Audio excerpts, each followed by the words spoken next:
case en terre. La porte est bloquée de l'extérieur. À l'intérieur, un homme de 25 ans.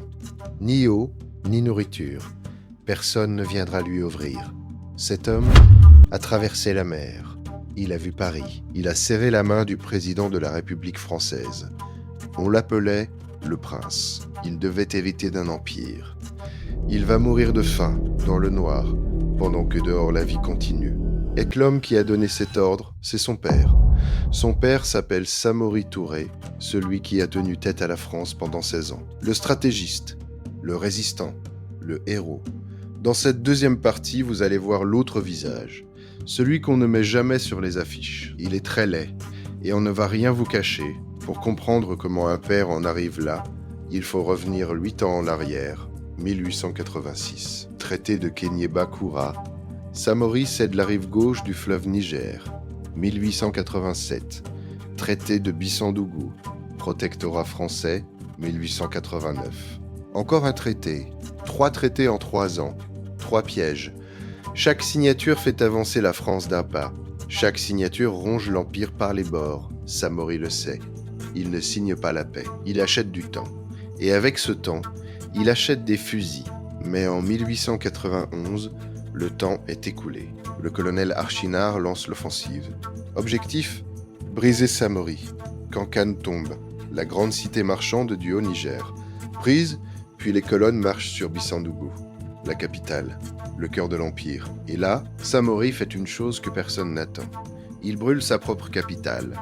Quand les Français arrivent, il ne reste rien. Pas un grain de mil, pas un toit, pas un puits utilisable. Des cendres. C'est le début de ce que les officiers français vont appeler, avec un mélange de rage et d'admiration, la terre brûlée. Samori ne défend plus un territoire. Il n'en a plus besoin.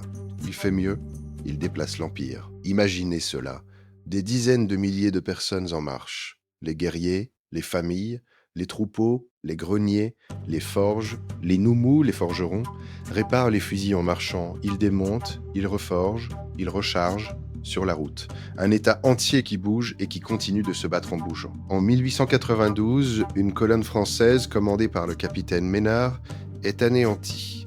En 1895, la colonne du commandant Monteil est repoussée. Un observateur français, Nebou, note ce qu'il voit en 1893. 4 compagnies qui défilent en rang par 4, en silence, au clairon. Une armée africaine qui manœuvre comme une armée européenne, en pleine retraite. En pleine guerre, retenez ça. Samori glisse vers l'est. Il quitte la Guinée actuelle, il descend vers le nord de la Côte d'Ivoire. Et il fait l'impensable. Il reconstruit nouvelle capitale, Dabakala, nouveau gouvernorat, nouvelle armée. Les historiens l'appellent le Deuxième Empire, un empire bâti en fuyant. Il achète des fusils à répétition aux Anglais par le sud. Il négocie, il ruse, il joue les Européens les uns contre les autres. À 60 ans passés, traqué par 3 colonnes, il tient encore. Mais maintenant, il faut parler de ce que cet empire coûtait. Parce qu'un empire en marche, ça se paie. Les fusils se paient, la poudre se paie. Et Samori paye en êtres humains. 1894. À Kotia-Kofikro, un village de l'actuelle région de Bouaké, il transforme un marché agricole en marché d'esclaves. Jusqu'en 1898, les captifs de ces guerres y sont conduits. Des hommes, des femmes, des enfants. Vendus aux chefs Baoulé et Gouraud, un captif contre un cheval, des captifs contre des fusils. L'homme qui se bat pour ne pas être soumis vend d'autres Africains pour financer sa liberté. Il faut le dire, sans détour, sans excuse, sans note en bas de page. C'est pour cela que dans certaines mémoires locales, en pays Baoulé, en pays Sénoufo, en pays Lobi, le nom de Samori n'est pas un nom de héros, c'est un nom de terreur, de vérité, le même homme. Et c'est dans cet empire-là, un empire qui recule, qui brûle, qui vend, qu'un homme ose dire non. Son propre fils, Karamoko, Diaoulé Karamoko, le fils préféré. En 1886, Samori l'avait envoyé en France. 17 ans, 7 compagnons, reçus par le président de la République, par le général Boulanger, par Faidherbe lui-même. Il a vu les usines, les canons, les trains, les foules. Il est revenu avec une seule conviction, cette guerre est perdue d'avance. Il faut négocier. Pendant 8 ans, il le répète à son père. 8 ans. En 1894, il va plus loin. Il ouvre des pourparlers avec les Français, sans mandat, sans autorisation. À la cour, l'impératrice Saranken crie à la trahison. Le mot est lâché et il ne se retire plus. Samori convoque son fils. Il lui ordonne de se dédire. Un mot, un seul mot, et il vit. Karamoko refuse. Son frère jumeau supplie. Rien n'y fait. Alors l'Almami prononce la sentence. Une case, pas d'eau, pas de nourriture, jusqu'à la mort. Ici l'histoire se divise.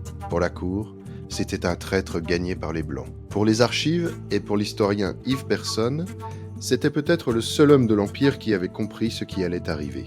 Et son père l'a laissé mourir de faim. 3 ans plus tard, 1897. Il reste à Samori une dernière carte. Kong. Kong, ce n'est pas un village. C'est une des plus grandes cités marchandes de l'Afrique de l'Ouest. 5 mosquées, des bibliothèques, des marabouts célèbres, des siècles de commerce du là.